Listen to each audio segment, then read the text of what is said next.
Kolokuthi ukhalasha sengikhona sengiphathi kuyona channel yakhe hamba phambili radio Inkezo. Mina igama lami ngana wethu ngumfazi Ntuthu ngakhumalo bathi la sibona amagumede. Mhlabe mangabe usemusha kuleli khasi ngizophinde ngicela usubscribe ungakhohlwa ukucomment no like kanjalo futhi ke nokushare ikhono okukhulu kunakho konke bese futhi uyangilandela ku Facebook @radio Inkezo ZA. Ngathi ukuthi niyazi ukuthi ke masilapha sosenithulela indaba ezihamba phambili kwizona esigijima phambili lapha namasibheke endimeni akaqedisa isungu kanjalo lapha nenkundleni zokuxhumana. Ngazi ukuthi inkosi amagcokama ikhiphe lapha ingoma lapha single track kuyilonye uhlobo lomculo ngawona uhlobo lomculo maskandi lapha nohloko sithi intaba delika. Ngibonile nganza ukuthi ke uthi abantu ekade bancoma lapha nobuciko nobuqhawe benkosi amagcokama lapha lokwazi ukuthatha ingoma ebekade ikhona kodwa icule ngenye indlela. Le ngoma engaza ukuthi ke abantu bakhala kakhulu enkundleni zokuxhumana ukuthi ke engathi inkosi amagcokama siphinde yakuphinda futhi lokho edume ngakho lapha ukuba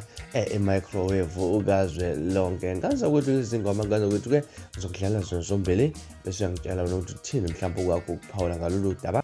Angande kakhulu engaza ukuthi ke engicathi indaba eningi sizoyiqeda nayo nayo ingoma ngaza ukuthi ke ekabheka umuzi kanjani ingoma inkosi amagcokama la uzozwela khona unginike umehluko phakathi kwalezi ngoma sifana uzosho ukuthi cha ingoma eyodwa imicrowave ngempela ifudumezile enze njalo. Kodwa ke mina ngibona ubuciko noke lapha inkosi amagcokama ukwazi ukuthatha into kade ikhona ingasanakiwe uphinde futhi ivundulule ibukeke ekabusha ngoba baningi bakwenza. Kodwa ke yena kushuthi ukwenza kahle ngakhe nakile kakhulu. Uzokhumbula ukuthi wayichaza kanjani inkosi amagcokama ke ngade ebuzo Khosini FM ukuthi kungani lapha abantu bamnaka kakhulu ukuthi uyena bambize ngemicrowave. Kushuthi ke ukufudumeza yena ukwenza kangcono kunabanye. Kodwa ngande kakhulu enganza ukuthi ke nayi sengayi